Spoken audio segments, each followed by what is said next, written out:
किसके बारे में? सबसे पहले हम लोग का पोएम का नाम क्या है? The voice of the rain. क्या नाम है?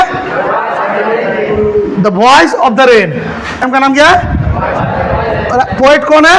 Walt Whitman. अच्छा, सबसे पहले इस फिगर को देखो। हमको इस फिगर को देख करके कुछ क्या समझ में आ रहा है? सबसे पहले यही है जल चक्र, वाटर साइकिल इंग्लिश में बोलते हैं इसको, है ना?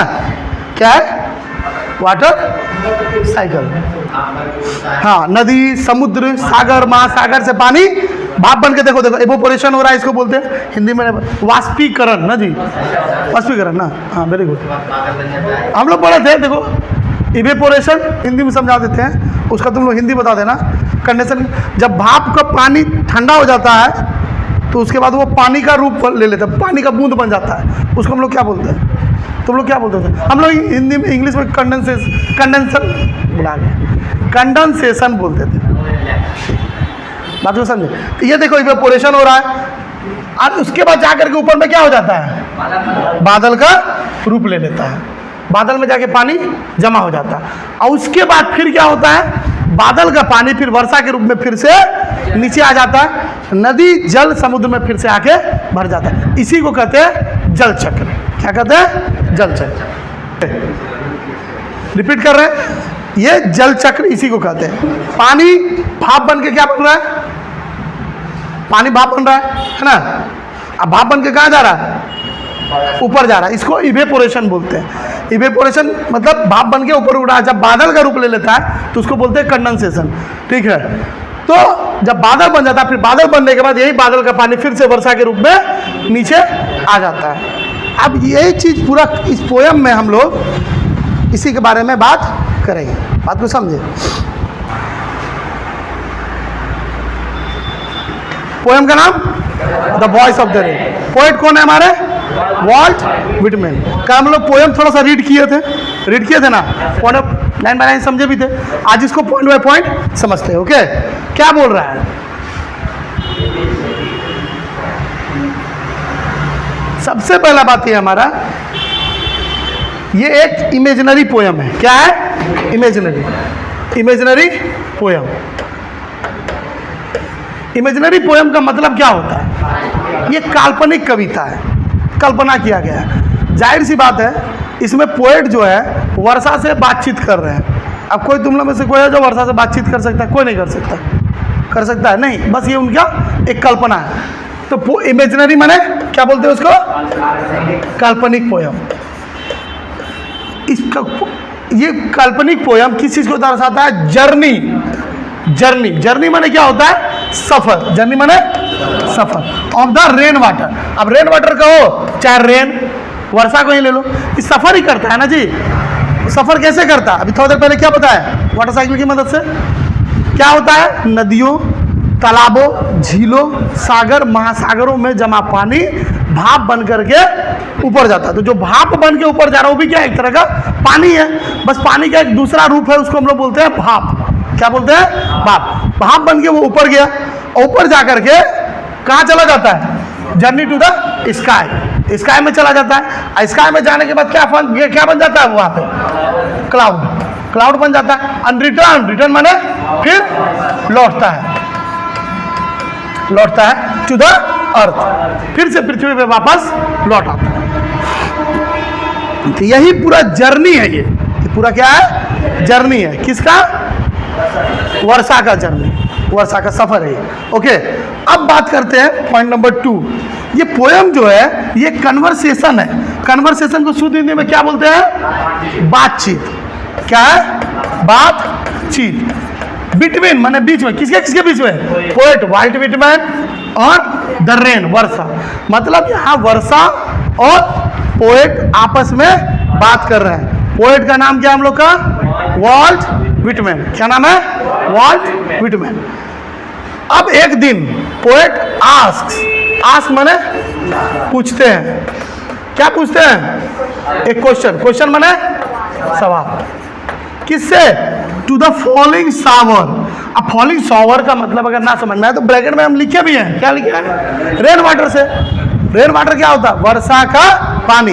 वर्षा जब पानी नीचे आ रहा था तो उससे वो एक सवाल पूछे, सीधा सा सवाल था, हु आर यू? क्या है सवाल? Who are you. कल कोई बोला भी था हु आर यू का मतलब कौन हो तुम? क्या पूछा जी? तुम हो कौन? ठीक है, तुम कौन हो, क्या हो? ठीक है, यहाँ पे सवाल का मतलब तुम कौन हो नहीं, यहाँ पे क्या है? तुम क्या हो। ठीक है, ओके। सरप्राइजिंगली, सरप्राइजिंगली का मतलब क्या होता है? सरप्राइज मतलब क्या होता है? पहले हमको आश्चर्य, ये आश्चर्य की बात ही हुई। सरप्राइज माने आश्चर्य।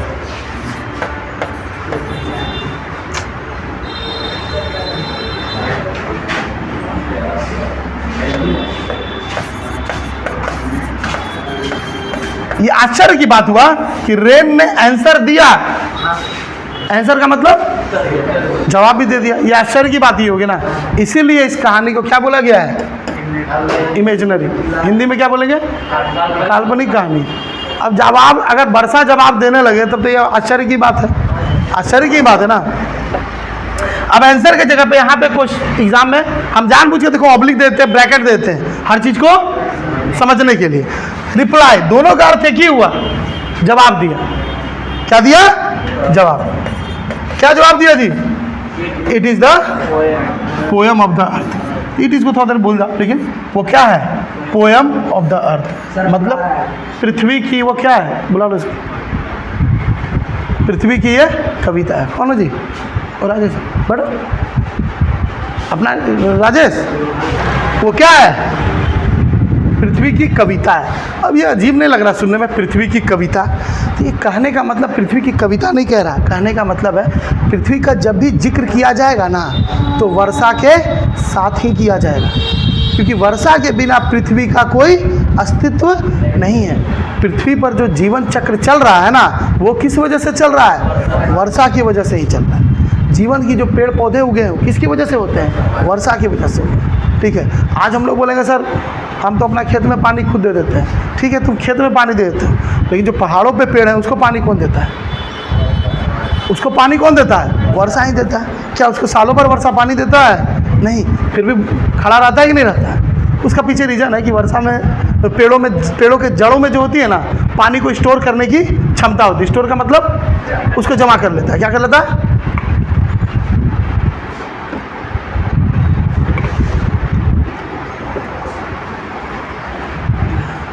तो जितना भी जीवन की शुरुआत हुई है वो वर्षा की वजह से हुई। मतलब एक तरह से कहो तो पृथ्वी का वो क्या है?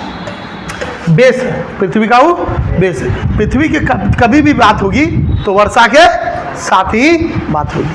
पृथ्वी पर जो जीवन की शुरुआत है वो किस वजह से है? वर्षा की वजह से। लेकिन ये क्या कह रहे हैं? अर्थ जो है, पृथ्वी जो है, it is the birth place. ये क्या है? मेरा बर्थ प्लेस। बर्थ प्लेस का मतलब जन्म स्थान। ये मेरा जन्म स्थान है। तो वर्षा का, आज वर्षा जो है इधर ध्यान दिया करो, ठीक है। वर्षा क्या कह रहा है कि पृथ्वी का मैं पोयम हूँ, लेकिन मेरा भी जन्म कहाँ हुआ है? पृथ्वी पे। क्योंकि अगर पृथ्वी नहीं होती तो मेरा भी जन्म नहीं होता। क्योंकि अभी थोड़ा देर पहले क्या बताया इवेपोरेशन की मदद से, पानी जो है भाप बन के कहाँ चला जाता है? आसमान में चला जाता। तो पानी गया कहाँ से? वो अरे पृथ्वी से ही गया ना। तो मेरा जन्म स्थान क्या हुआ? पृथ्वी हुआ। बात को समझे कि नहीं समझे? जैसे उदाहरण के तौर पे अभी के मान लिया जाए, अभी जो शहर में रह रहा है, विनीता जैसे तुम अभी कहाँ रहती है? साहिबगंज में रह रही है, लोहंडा में। लेकिन पहले तो तुम्हारा जन्म स्थान कहाँ है? गाँव रामपुर का। उसी तरह से वर्षा को भले हम लोग कोई नाम दे दिए हो, लेकिन उसका जन्म स्थान कहाँ है? पृथ्वी ही है। ये बोल रहा है ये मेरा बर्थ प्लेस है। अब देखो, या तो बोलो बोर्न आउट या राइज अप फ्रॉम लैंड, ठीक है। या तो कहो राइज अप का मतलब शॉर्ट में समझो उठना। अब सूरज के लिए राइज का मतलब हो जाता है उगना। यहाँ पे ये नहीं है, यहाँ पे क्या होगा? उठना। जब हम पानी रहते हैं नदियों में, सागर में, महासागर में, तालाब में, झील में, तो उठ करके लैंड से कहाँ चला जाते हैं? बॉटमलेस सी। अब बॉटमलेस सी का मतलब क्या होता है? जो ऐसा सी मतलब सी को बोला गया है बॉटमलेस, जानते हो क्यों? क्योंकि कई जगह ऐसे हैं जैसे समुद्र में जिसकी गहराई अभी तक नापी नहीं गई है, जैसे मरियाना ट्रेंच, क्या बोले? मरियाना ट्रेंच, वो ऐसा जगह जहाँ पे मतलब समुद्र की गहराई नापी ही नहीं गई है और नाप ही नहीं सकता, क्योंकि जैसे जैसे नीचे चलते जाएंगे समुद्र का दबाव बढ़ता चला जाएगा, दबाव बढ़ेगा तो वहीं पे मृत्यु हो जाएगी। बात को समझी कि नहीं समझी? In the form of water vapour, यही चीज बता रहे थे, इवोपोरेशन। तो पानी जो हम है ऊपर जाते हैं तो डायरेक्ट वर्षा बन के नहीं चले जाते हैं, एकदम भाप बन के जाते हैं। क्या बन के जाते हैं? भाप। अब भाप बन के जाकर के ऊपर जाकर के बारिश का बूंद सब एक जगह इकट्ठा हो जाते हैं। कल बताए थे ना, ऑल टुगेदर सब एक जगह इकट्ठा होते हैं, उसके बाद बूंद बन के हम धरती पे वापस आ जाते हैं, है ना। ऊपर जाते हैं, रीच्ड, कहाँ चले जाते हैं? रीच्ड माने पहुंचना। कहाँ पहुंच जाते हैं? हेवन या स्काई। अब हेवन या स्काई, हेवन का नॉर्मली मतलब होता है स्वर्ग। अब स्वर्ग का यहाँ पे इसलिए मैंने हेवन को क्या बोला है? स्काई लिख दिए ना, अब लिख देखिए। एंड फॉर्म्स क्लाउड, वहां जाके किस चीज का रूप बन जाते हैं? बादल। ठीक है, जिस तरह से क्या बोले, भाप बन करके ऊपर जाता है पानी। अब इसको तुम लोग घर में भी समझ सकते हो, कल भी समझाए थे। क्या से? किसी में पानी गर्म करो, दूध गर्म करने वाला सामान में पानी गर्म करोगे, देखोगे भाप बन के ऊपर जा रहा है, लेकिन उसके नीचे अगर हम कोई प्लेट या हाथ रख दे तो क्या होगा? पानी का जो भाप है यहाँ पे रह जाएगा, पानी का बूंद बन जाएगा और थोड़ा देर बाद गिरना शुरू हो जाएगा। बस इसी को समझ लो, वर्षा इसी तरह होती है। बात को समझे? देन रिटर्न, तब क्या होता है? रिटर्न माने वापस आता है। कहाँ? पृथ्वी की तरफ। रिटर्न माने वापस आता, फिर पृथ्वी की तरफ आता है। In the form of rain water, in the form of, किसके रूप में आती है? वर्षा के बूंद के। मतलब वाटर वेपर बनकर ऊपर गया, लेकिन वाटर वेपर बन के नीचे नहीं आया। क्या बन के नीचे आया? Rain water. अब इसके लिए यहाँ पे एक वर्ड इस्तेमाल हुआ, tiny droplets. Tiny droplets, tiny का मतलब क्या होता है? छोटा। टीनी का मतलब छोटा। अब छोटे छोटे ड्रॉपलेट्स माने बारिश की बूंद, बूंद बूंद बन के आता है। ठीक है, ऐसा नहीं होता है कि बादल जाता है कि और पानी छोड़ देता है तुम्हारे ऊपर, नहीं होता है। लेकिन कहाँ होता है जानते हो? पहाड़ी क्षेत्रों में, स्पेशली उत्तराखंड में अक्सर तुम पता नहीं शायद सुनते भी हो कि नहीं, बादलें फट जाता है वहाँ। और जब बादल फटता है तो एक झटके में बहुत पानी नीचे गिरता है और बहुत ज़्यादा जान और माल की हानि होती है, बहुत ज़्यादा। बादल फटना कभी देख लेना। अब बोल रहा है जब हम वापस आते हैं, टीनी ड्रॉपलेट्स यानी रेन वाटर, जब हम वापस आते हैं तो पृथ्वी में बहुत तरह के बदलाव हमको देखने को मिलते हैं। अब हम करते क्या हैं जब हम आते हैं तो? Washes out layer of dust. Wash का मतलब होता है धो देना, धोना। धोना समझते हो ना? लेयर ऑफ डस्ट, डस्ट माने क्या होता है? धूल के कण।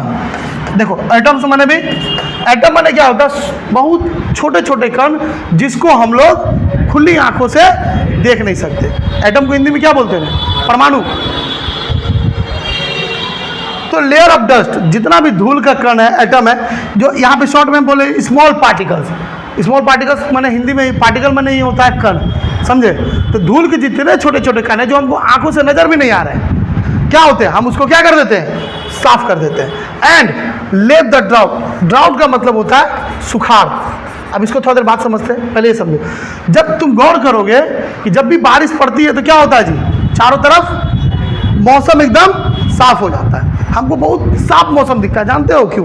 क्योंकि जो धूल के कण है जो हमको अपनी आंखों से नजर नहीं आ रहे थे, वो धूल के कण अब क्या हो गए? बारिश के पड़ने की वजह से जमीन पर बैठ गए, इसलिए हमको अपने आसपास का जो माहौल एकदम साफ दिखता है, एकदम साफ दिखता है। अब ड्राउट, जिस समय बारिश आएगी, ड्राउट का मतलब होता है सुखाड़। तो जब बारिश पड़ेगी तो पूरा जमीन क्या हो जाएगी? गीली हो जाएगी। मतलब जहाँ पे सूखे रहेंगे, सूखे का आसार रहेगा, तो वहाँ खेती तो होगी नहीं, खेती होगी।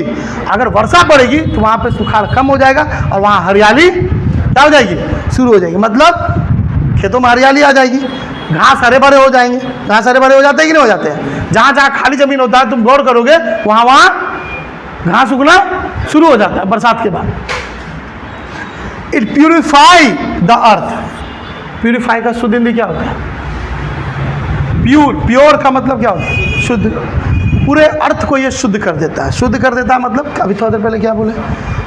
नहीं, साफ शुद्ध एक ही मतलब हुआ, लेकिन हम जो अभी सांस ले रहे हैं कहीं ना कहीं धूल के कण हमारे आसपास है, तो मतलब वो भी ले रहे हैं। लेकिन वर्षा के बाद क्या होगा, पूरा पृथ्वी क्या हो जाती है, शुद्ध हो जाती है, मतलब वहाँ पे कोई पॉल्यूशन नहीं रहता है। बात को समझे। एंड मेक इट ब्यूटीफुल, और पृथ्वी को हम क्या बनाते हैं, सुंदर बनाते हैं। क्या बनाते हैं, सुंदर। रियलिटी बात है, ठीक है। पृथ्वी उस समय देखने में थोड़ी सुंदर लगती है, और लगातार कुछ दिनों वर्षा हो जाए तो क्या होगी, पूरे खेत हरे भरे हो जाएंगे और पूरा देखने में वो थोड़ा सा सुंदर लगेगा। बात को समझे। अब ये कह रहा है मैं जो ये काम कर रहा हूँ तो मुझे तो अपने आप पे गर्व होना चाहिए, क्योंकि पृथ्वी पे आज जो हरियाली है, जो पेड़ों को जो जीवन दान हम दे रहे हैं, जीवन दे रहे हैं, वो हम दे रहे हैं। मतलब कि अगर हम ना होते तो पृथ्वी पे जीवन नहीं होता है। इसका बात का मुझे घमंड होना चाहिए, लेकिन वो कह रहे हैं इस बात का मुझे कोई घमंड नहीं है। मैं क्या कर रहा हूँ, गिव बैक लाइफ, मुझे जीवन मिला और मैं अब जीवन को क्या कर रहा हूँ, लौटा रहा हूँ या वापस कर रही हूँ टू द अर्थ। पृथ्वी ने मुझे जन्म दिया, जीवन दिया, और मैं वही उसका जो एहसान मुझ पर है, उस एहसान का मैं कर्ज चुका रहा हूँ, पृथ्वी को जिंदा रख रहा हूँ। पृथ्वी पे क्या बोले थोड़ा देर पहले, जीवन का जो शुरुआत है, जीवन जो है आज वर्षा की वजह से ही है। इसलिए तुम लोग पढ़े भी होंगे साइंस में, rain water is the purest form of water, मतलब वर्षा का जल सबसे शुद्धतम जल है। ठीक है। अब देखो जीवन देता कैसे है, जीवन, रेन वाटर जीवन कैसे प्रोवाइड करता है वो देखो। Rain water provides life, provide का मतलब होता है उपलब्ध कराना, ठीक है। वो देता है, क्या देता है, लाइफ देता है। लाइफ माने जीवन, किसको, सीड्स, सीड्स माने बीज को। अच्छा एक बात बताते हैं, बीज जो होता है नॉर्मली अगर बीज को देखोगे तो वो नॉन लिविंग थिंग है, किसी भी चीज़ का बीज को देख लो, वो जीवन है, उसमें जीवन तो नहीं उस समय। लेकिन अगर हम लोग उसको धरती में बोते हैं और पानी देते हैं, पहले समय कोई पानी नहीं दे पाता था, वर्षा पे ही पूरी तरह से निर्भर थे, तो बीज पे पानी जाता है, फिर उसमें से क्या होता है, छोटे छोटे पौधे निकलते हैं। मतलब क्या करते हैं, हम जीवन दे रहे हैं किसको, बीज को, और हेल्प देम टू ग्रो, और उसको उगने में क्या करते हैं, मदद करते हैं। कि ग्रो माने यहाँ पे ग्रो माने बढ़ना नहीं हुआ, क्या हुआ, उगना। अब हम उसको उगने में मदद करते हैं, किसको उगने में मदद करते हैं, ठीक है। अब एक बार वर्षा पड़ के छूट जाए तो क्या होगा, उतना अच्छा से उगेगा नहीं, उसको कंटिन्यू बारिश चाहिए। आप लोग भी मकई गेहूँ हम लोग किसान लोग उगाते हैं कि नहीं उगाते हैं, अरे उगाते हैं ना जी। तो हम लोग भी कोशिश करते हैं कि नहीं भाई ज़्यादा दिन तक बारिश हो, जितना ज़्यादा बारिश हो उतना, बस लिमिट से ज़्यादा ना हो, है ना, तो लेने का देनी पड़ जाए ना जी। बोल रहा विदाउट रेन, वर्षा के बिना, विदाउट माने बिना, वर्षा के बिना सीड्स रिमेन अनबॉर्न। अनबॉर्न का मतलब समझो, विल नॉट बॉर्न। यहाँ पे एक और वर्ड दे दिए, बीज का कभी जन्म होगा ही नहीं, ये वर्षा कह रहे हैं। अब कोई बोलेगा नहीं सर हम लोग तो बीज देते हैं तो खेतवा को मोटर से पानी पटा देते हैं, मोटर से ना, कुछ ही बोलते तुम लोग उसको, मशीन से पटा देते हैं, ठीक है, सही बात है। आज ना ये तकनीक है, पहले के समय बारिश पे ही नहीं निर्भर थे, जितने भी पेड़ उगे वो किससे उगे, हीरो क्या हो गया, एक्साइटेड हो गया क्या, नहाया क्या बारिश में। कहने का मतलब है कि बीज जो है अनबॉर्न, मतलब कभी जन्म लेगा ही नहीं। आज जितनी हरियाली जो दूर दूर तक दिखती है पूरी पृथ्वी पे, वो किसकी वजह से है, वर्षा की वजह से, बारिश का। ऐसे कहते हैं बीज को उगने के लिए 3 चीज़ चाहिए, पता है,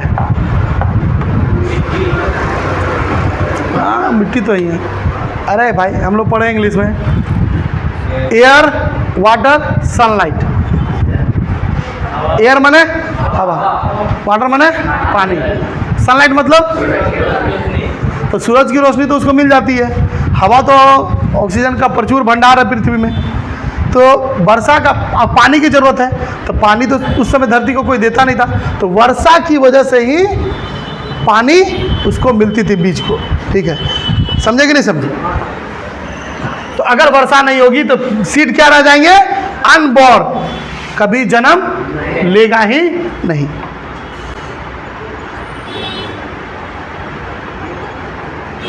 एक चीज और पता है तुम लोगों को, जितना भी पेड़ उगा है ना, एक तथ्य बताता है, उसमें गिलहरी का बहुत बड़ा योगदान है। जानते हो क्या है? गिलहरी का आदत है पेड़ पे चढ़ेगा, फल उल खाएगा, और जो बीज उज होता है ना, उसको ले जाके फल उल को कहीं छुपा देता है। गिलहरी फल को क्या करता है? कहीं छिपा देता है। लेकिन गिलहरी की याददाश्त इतनी कमजोर है ना, उस छुपाता किस लिए पता है तुमको? ताकि बाद में खाएंगे। लेकिन गिलहरी की याददाश्त बहुत कमजोर है, वो बीज को छुपा करके फिर भूल जाता है। तो जब भूल जाता था तो उसी से क्या हो जाता था? वहाँ से पेड़ उग जाता था। अर्थ क्या है? लास्ट लाइन याद रखना, ये 1 नंबर पे आता है। Origin of the rain water, उत्पत्ति कह सकते, मतलब वर्षा, रेन कहो चाहे रेन वाटर, वर्षा की उत्पत्ति कहाँ से हुई है? अर्थ से हुई है। बस वो कर क्या रहा है? Now give back life to the earth. जिसने उसको जन्म दिया, बस उसको वो जीवन को वापस करा, मतलब कि जिंदा रख रहा है। बात को समझ में आ गया? चल इसका पॉइंट को लिखो पहले। पृथ्वी को लौटा रहा है। समरी भी है, इसको फोटो खींचना है तो खींच लो। हाँ, इसकी जरूरत केवल पड़ेगी सीबीएसई बोर्ड वाले को, जैक बोर्ड वाला को इतना चाह, लेकिन फिर भी रख लो, क्योंकि इन केस अगर जरूरत पड़ गई तो। भरोसा उतार लिए? हाँ मम्मी आ रहे हैं 5 मिनट। कल इसका ऑब्जेक्टिव टेस्ट होगा। क्या होगा? ऑब्जेक्टिव टेस्ट होगा, ठीक है? ऑब्जेक्टिव का मतलब क्या होता है? मंडे को नहीं रहेंगे तो देखो मंडे को बोल रहा है। हाँ तुम लोग ले लो।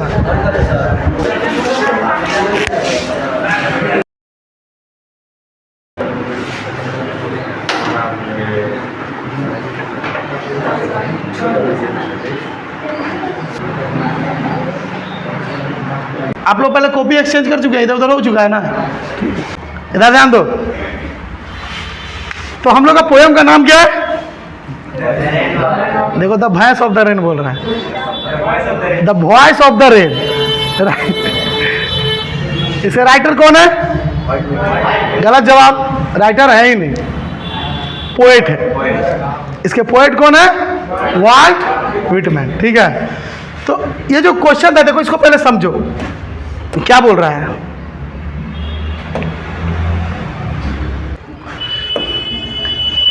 Read the following extract and choose the most appropriate option from the choices given below. देखो, एक एक्सट्रैक्ट का मतलब होता है पोयम का कोई हिस्सा दिया गया है, पोयम का कोई हिस्सा है ना, और उसमें उसको पढ़ना है। रीड माने पढ़ना है, एंड चूज, चूज का मतलब क्या होता है? चुनना है। चूज माने चुने। क्या चुने? द मोस्ट एप्रोप्रिएट ऑप्शन, मतलब इसका मतलब होता है सबसे सही ऑप्शन चुनना है। ऑप्शन को हिंदी में क्या बोलते हैं? कोई बताएगा? विकल्प। ऑप्शन को हिंदी में बोलते हैं विकल्प। From the choices given below, choice जो तुमको चॉइस दिया होगा, देखो चॉइस क्या है? 1 2 3 4 चॉइस दिया है, गिवन बिलो नीचे जो दिया हुआ है। तो सबसे पहले हम लोग एक्सट्रैक्ट को पढ़ेंगे। क्या करेंगे? एक्सट्रैक्ट को पढ़ेंगे। देखो, ये एक्सट्रैक्ट को जब हम पढ़ेंगे, इसी से हमको समझ में आ जाएगा कि कौन सा पोयम से ये एक्सट्रैक्ट लिया गया है, ये पोयम का भाग लिया गया है, कौन सा पोयम। तो अगर मान लिया पढ़ना शुरू करें, ऐसा जरूरी नहीं कि यही वाला क्वेश्चन एग्जाम में आ जाए, हो सकता है कोई और पोयम का रहे। तो पोयम को रीड करके पहले समझना पड़ेगा। And who are thou said the soft falling shower, इसी से हमको समझ में आ गया शॉर्ट फॉलिंग शॉवर ये किस पोयम का है? The voice of the rain. पहला क्वेश्चन सिंपल पढ़ो, नेम द पोयम, स्पेलिंग गलत हो गया, ऑफ द गिवन एक्सट्रैक्ट। इस एक्सट्रैक्ट का पोयम का नाम क्या है? आप लोग पहले नाम क्या है आप अब बताइए। पोयम का नाम है photograph, voice of the rain, the laburnum top या फादर टू सन। कौन सा सही होगा option?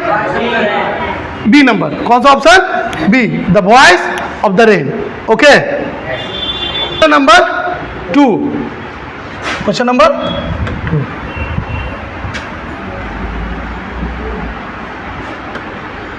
Who is I in the poem? Who is I in the poem? Extract को जब पढ़ोगे ना, देखो तो यहां पे दिया हुआ है and who I am the poem of the अर्थ, तो ये बोल रहा है कि who is I in the poem. यहां पे जो आई है ना, यहां पे जो आई है, ये है कौन पोयम में? ये आई कौन है? I am the poem of the अर्थ, ये आई जो है यहाँ पे कौन है? 2 ऑप्शन है, तो 4 ऑप्शन है। ऑप्शन है the poet, Walt Whitman, the rain, या शॉवर, या सी। तब यहाँ पे क्या होगा जी? तब रेन होगा। रेन सही ऑप्शन है। ऑप्शन है who is I in the poem, तो क्या होगा इसका आंसर? The rain. क्या होगा? The rain. अगला question, from whom the poet is asking the question. यहां पे इसका मतलब हुआ फ्रॉम whom का मतलब किससे, फ्रॉम whom मतलब किससे पोएट जो है क्वेश्चन पूछ रहे हैं। अब क्वेश्चन क्या था? Who are you. यहां पे तो दाव बोला यहाँ का, लेकिन मतलब क्या है इसका? Who are you. ये सवाल किससे पूछा जा रहा है? किससे? सी से। देखो ऑप्शन सुनो पहले। सी माने समुद्र से, अर्थ मतलब पृथ्वी से, द बॉटमलेस सी, या फिर द शॉवर। तो कौन सा ऑप्शन सही होगा? डी नंबर होगा सही। सही है तो उसको टिक लगा लो। अगला question, question number 4, question number 4, Iqbal, who is the poem of the अर्थ। कोई इस पोयम के अनुसार ये जो बोला है who is the poem of the अर्थ, ये बात बोला कौन था कि हम पोयम है अर्थ का? द रेन, राइन का बोलता है। ऑप्शन है the rain, the land, the sea, the wind. Poem पृथ्वी का पोयम, हमने बोला था ना कि यहाँ पे बोला है जो I am the poem of the अर्थ, इसका कहने का मतलब ये है कि पृथ्वी का जब भी जिक्र किया जाएगा तो मुझसे ही जिक्र किया जाएगा, मेरा नाम जरूर आएगा। ये बात बोलने वाला कौन था? The rain. इसका सही आंसर क्या होगा? The rain. अगला question, who is the poet? Poet का मतलब क्या होता है? कवि। Who is the poet? Poet मतलब क्या होता है? कवि कौन है इस कविता का? कविता का नाम क्या था? Voice of the rain. इस कविता का कवि कौन है? Walt Whitman. कौन सा सही होगा? Walt Whitman, B number. अब इस क्वेश्चन को पहले अच्छा से समझना। अगला जो क्वेश्चन है, ठीक है, बोल रहा है व्हाट वाज स्ट्रेंज। स्ट्रेंज का मतलब होता है अजीब। यहाँ अजीब क्या था इन द पोयम? पोयम में सबसे अजीब घटना क्या हुई थी? दोनों बात कर रहे थे। सवाल जो पूछे थे, सवाल किसने पूछा था?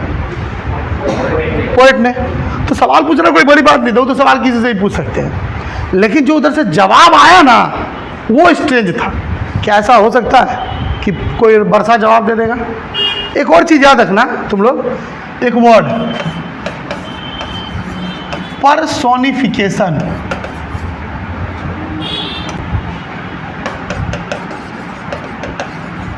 पर्सोनिफिकेशन जानते हैं? कभी में भी हो सकता है आ जाए एग्जाम में। पर पर्सोनिफिकेशन का मतलब होता है जब कोई व्यक्ति किसी नॉन लिविंग थिंग से बात करता है ना, उसको वर्ड को क्या बोला जा गया है? पर्सोनिफिकेशन। क्या है? पर्सोनिफिकेशन। ये दरअसल क्या है कि बहुत लोग कहते हैं कि नॉन लिविंग थिंग से बातें करते हैं, जैसे दीवालों से, ठीक है, कुछ भी चीज़, ठीक है, लेकिन ये कोई बात तो खैर हो नहीं सकता, लेकिन इस स्थिति को, इस सिचुएशन को क्या कहा गया है? पर्सोनिफिकेशन। क्या बोला गया? पर्सोनिफिकेशन। ऑप्शन सुनो, द रेन रिप्लाइड। रेन ने जवाब दिया किसका? पोएट के सवाल का। अगला क्वेश्चन, ये अजीब हो सकता है। अगला क्वेश्चन, पहले सब ऑप्शन देख लो। It was the raining in winter. Winter के समय में वर्षा हो रही थी, ये अजीब थी, है ना? कौन है? देखो, us talking to the rain. ये भी अजीब हो सकता है, ये भी अजीब हो सकता है। पोएट क्या कर रहा है? वर्षा से टॉकिंग माने क्या होता है? बात कर रहा था। The rain was softer than usual. Rain मतलब कि आम दिनों के सब मुकाबले रेन जो था ना बहुत सॉफ्टर था, मतलब कि बहुत कम वर्षा हो रही थी, ठीक है। यहाँ पे पहले भी बोला 2 ऑप्शन सही हो सकता है। देखो ए नंबर और ये सी नंबर, ऑप्शन गलती से बी हो गया, ओ इधर उधर हो गया, मतलब ये दोनों ऑप्शन सही हो सकता है। कौन कौन option? The rain replied to the poet's question, ये भी सही हो सकता है ना। या फिर the poet was talking to the rain, लेकिन ऑप्शन में क्वेश्चन में शुरू में पढ़े हो मोस्ट एप्रोप्रिएट ऑप्शन, सबसे सही विकल्प इसमें कौन है, ए या सी? ए नंबर। सवाल पूछना कोई बड़ी बात नहीं है, बातें करना भी कोई बड़ी बात नहीं है, लेकिन उधर से जवाब आना कुछ अजीब बात को समझे। अगला क्वेश्चन, ये समझ में आया? The rain takes shape. अच्छा, शेप का मतलब क्या होता है? आकार। शेप का मतलब आकार। शेप का मतलब रेन। अच्छा, जो बारिश जो बूंद है वो कहाँ पहले आकार, किस चीज का आकार ले लेती है पता है? बादल का आकार। अब बादल का आकार कहाँ जाके लेती है वो? स्काई में। कौन सा ऑप्शन सही होगा? आकार कहाँ लेती है? लैंड पे, जमीन पे, या स्काई पर, या इन द फॉरेस्ट, जंगल में, या इन द सी, समुद्र में? स्काई में जाके आकार ले लेती है ना। सब सही है। कौन सा ऑप्शन सही होगा इसका? बिना। आई गिव बैक लाइफ, मैं क्या कर रहा हूं? लाइफ दे रहा हूं, या फिर जिसने मुझे जीवन दिया मैं उसको जीवन दान, या फिर मैं उसको जीवन प्रोवाइड कर रहा हूं टू माई। कौन सा ऑप्शन होगा जी? सी ऑप्शन होगा। On origin. ओरिजिन का मतलब कल क्या बताए थे? जिसकी वजह से मेरी उत्पत्ति हुई, हो गया ना। जहां मेरा, एक तरह समझो मेरा जहां जन्म स्थान है। बात को समझे। अगला क्वेश्चन, द रेन डिसेंड्स। अब 4 ऑप्शन पहले समझो। टू गिव रिलीफ मैन, मनुष्य को आराम देने के लिए। रिलीफ का मतलब क्या होता है? आराम। रिलीफ माने आराम। To nourish vegetation. वेजिटेशन जानते हो क्या होता है? जो पेड़ पौधे हैं ना, इसको वेजिटेशन बोलते हैं। पेड़ पौधे है ना, उसको वेजिटेशन बोलते हैं। पेड़ ले लो, ठीक है। पेड़ पौधों को क्या बोलते हैं? वेजिटेशन। तो वेजिटेशन के लिए दूसरा ऑप्शन। तीसरा option, to wash away drought and dust, धो देने के लिए। ड्राउट माने याद है कुछ? सुखाड़। डस्ट माने धूल के कण। इसके लिए ये to give water to animal, यहाँ गलती से वाटर हो गया, यहाँ वाटर, पानी देने के लिए, जानवरों को पानी देने के लिए। कौन सा सही होगा जी? C option. हम लोग पढ़े हैं कौन सा ऑप्शन? सीधा जानते हैं कि हम लोग कौन सा ऑप्शन पढ़े हैं? Option number C. हो गया? हो गया? अगला question, the rain according to the poet. मतलब अकॉर्डिंग टू द पोएट का मतलब होता है कवि के अनुसार। रेन क्या है? सोर्स। सोर्स को हिंदी में क्या बोलते हैं कशिश? माध्यम। जैसे तुम लोग के लिए क्या बोलेगा पता है? Father is a source of money. पापा फिलहाल में तुम लोग के लिए किस चीज का माध्यम है? मनी माने पैसा का। आगे बढ़े। किस चीज का सोर्स है जी? देखो, डेथ। डेथ माने मौत का माध्यम है। लाइफ, जीवन का माध्यम है। पानी का माध्यम है। क्लाउड का माध्यम। लाइफ, लाइफ का माध्यम। रेन की वजह से क्या होते हैं? जीवन। अगला क्वेश्चन सबसे सिंपल, इसका जवाब तो हमको लगता है सबका सही होना चाहिए। What does the poet ask to the soft falling shower. मतलब कि पोएट ने क्या पूछा? What is your name, how are you, कैसे हो तुम, व्हाट आर यू डूइंग, तुम क्या कर रहे हो, या हु आर यू। कौन सा सही होगा जी? यहाँ पे एग्जाम में हो सकता है THOU दे देगा। दोनों का बतिया सेम है, कहते हैं ना बतिया इज सेम सेम। आगे बढ़े। Question number 12, how does the rain give back life to its origin. Rain, वर्षा जो है जहां से उसका जन्म हुआ, कैसे उसको फिर से जन्म दे, जीवन कैसे दान दे रहा है? कैसे? देखो 4 ऑप्शन है। The pure shower wash away the impurities. Impurities का मतलब होता है कि वही धूल कण कह लो थोड़ा देर के लिए। हाँ, धूल कण नहीं समझो ना, मतलब गंदगी समझ लो। इट इज ब्लेसिंग, दुआ दे रहा है। It gives life and saves the earth, ये सही होगा। या फिर नन ऑफ दिस। कौन सा सही होगा जी? ए नंबर सही होगा। The poet Walt Whitman asked a question and who are thou, who does thou refer to. यहाँ पे दाउ जो है, दाउ की जगह पे अभी हम क्या बोले थोड़ा देर पहले, यू। यू किसके लिए है यहाँ पे? Moon light, sunshine. Moon light मतलब चंद्रमा की रोशनी, या क्या मतलब सूरज की रोशनी। पृथ्वी के लिए या शॉवर के लिए? शॉवर। सवाल किससे पूछा गया था? शॉवर से। बोला सॉफ्ट फॉलिंग शॉवर। क्या मुन्ना हो गया? Question number 14, what does the rain reply? Reply मैंने क्या बोलेंगे जी? कल हम बताया था ना, आंसर्ड बोले थे और ऑब्लिक करके रिप्लाइड भी बोले थे। बोले थे, याद है कुछ?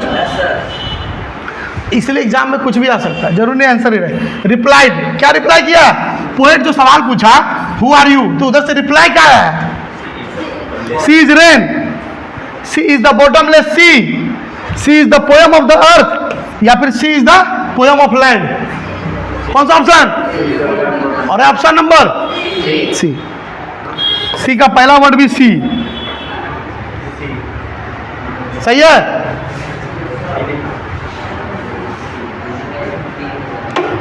अरे बी कैसे हो जाएगा जी? सी द बॉटमलेस सी, वर्षा समुद्र है, कोई तर्क ही नहीं बैठता है। अगला question, what does the rain do to the nature? वर्षा जो है, वर्षा क्या करती है प्रकृति के लिए? नेचर का मतलब प्रकृति। प्रकृति के लिए क्या करती है? पहले ऑप्शन सुनो। पहले क्लीन इट, उसको साफ करती है, पहले ध्यान देना इधर। ब्यूटिफाइड, ब्यूटीफुल माने सुंदर बनाती है वर्षा। हरियाली आएगी तो सुंदरता आ ही जाएगी। बोथ ए एंड बी, दोनों होगा, ए भी होगा बी भी होगा, या नाइदर, ना तो ए होगा और ना तो बी होगा। कौन सा सही होगा? सी नंबर होगा, इसका सी सही होगा, सही ऑप्शन सही है।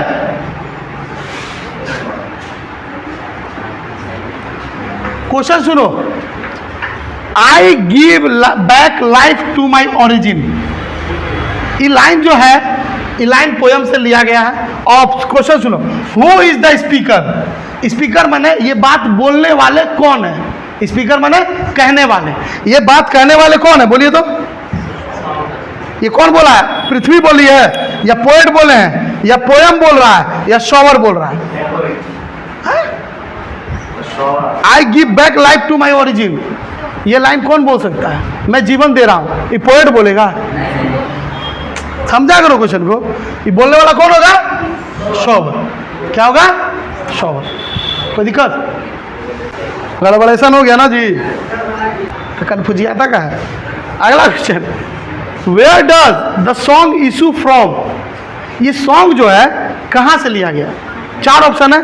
फ्रॉम द अर्थ, पृथ्वी से, फ्रॉम द सी, समुद्र से, फ्रॉम द फॉरेस्ट माने जंगल से, या फ्रॉम द स्काई। कहाँ से होगा जी? इस कविता में, ये जो कविता जो ली गई है, ठीक है, इस सॉन्ग जो गाना, सॉन्ग कविता ही रखो थोड़ा देर के लिए। कविता का माध्यम क्या है? किस चीज़ से निकल रहा है कविता? पृथ्वी से या सी से? अच्छा, कौन कौन नहीं होगा पहले ही बताओ। पहले फॉरेस्ट नहीं होगा, या फिर सी नहीं होगा, तो बचा कौन? स्काई या अर्थ? अर्थ होगा। ऐसे सब ऑप्शन वाला में कहीं दिमाग घूमे ना, तो पहले ये देखो कि कौन नहीं होगा। जो नहीं होगा उसको पहले साइड करो, फिर जो होगा उन दोनों में से सबसे बेस्ट ऑप्शन कौन है? Question number 18, the place of origin, place of origin of the rain. Rain का उत्पत्ति कहां से हुई है? कहां से हुई होगी जी? पृथ्वी से, स्काई से, द सी से, या फॉरेस्ट से? कहाँ होना चाहिए? पृथ्वी से बोल सकते हैं। सी लगाया हो तो देखो सही है, लेकिन तुम गौर किए होगे जितना भी पृथ्वी पे जितना भी पानी का माध्यम है, केवल समुद्र से ही पानी ऊपर जाती होगी? नहीं, नदी से भी जाती होगी, तालाब से भी जाती होगी, झील से भी जाती होगी, जो झरना है उससे भी जाती होगी पानी भाप बन के ऊपर, और कभी कभार गड्ढा से भी, जो हमारे सड़कों पे देखे जाते हैं, है ना जी, वहां से भी जाती होगी। अगला question, what does rain do to the place of its origin? जो उसका जन्म स्थान, उसके लिए वो क्या करता है? देखो, it irrigates it, it flood, flood मैंने बाढ़ ला देता है, प्रीवियस नहीं, ये होगा। It beautify and purify it, या it bring to the life. इसमें सबसे बेस्ट ऑप्शन कौन सा है? सी ऑप्शन सही है। हो गया। Where does the rain rise from? Question number 20, वर्षा कहां से उठ करके जाती है जी? ऑप्शन सुनो, bottomless sea, above the sky, from the cloud, या none of these? A number होगा, नो डाउट।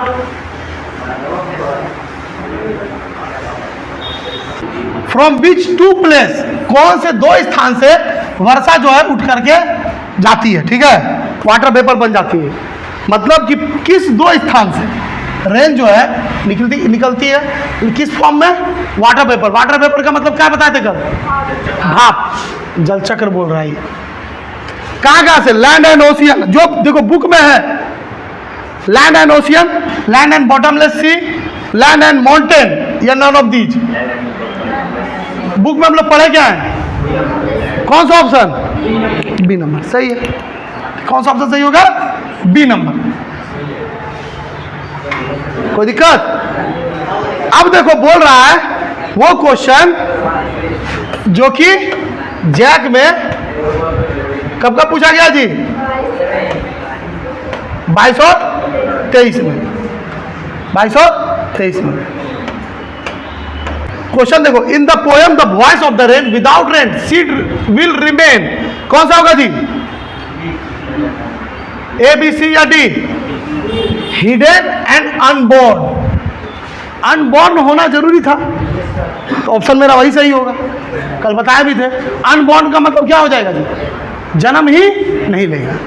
दूसरा question, in the poem the voice of the rain, same question है, ओए बस तरीका पूछने का। Without rain seeds will remain, क्या होगा? Not fully developed, hidden, hidden and unborn, या it brings to the life? क्या होगा? हाँ, फिर से वही होगा, हिडन एंड अनबोर्न। हिडन माने क्या होता है जी? छिपना। हिडन माने छिपा हुआ बोल सकते हैं। हम लोग बीज को कहाँ छिपाते हैं? जमीन के नीचे। छिपा हुआ रह जाएगा। और अनबोर्न मतलब जन्म भी नहीं लेगा। अब सिंपल क्वेश्चन, वही the poet of the poem the voice of the rain, क्या होगा? Walt Whitman. खत्म। नंबर बैठाइए फटाफट।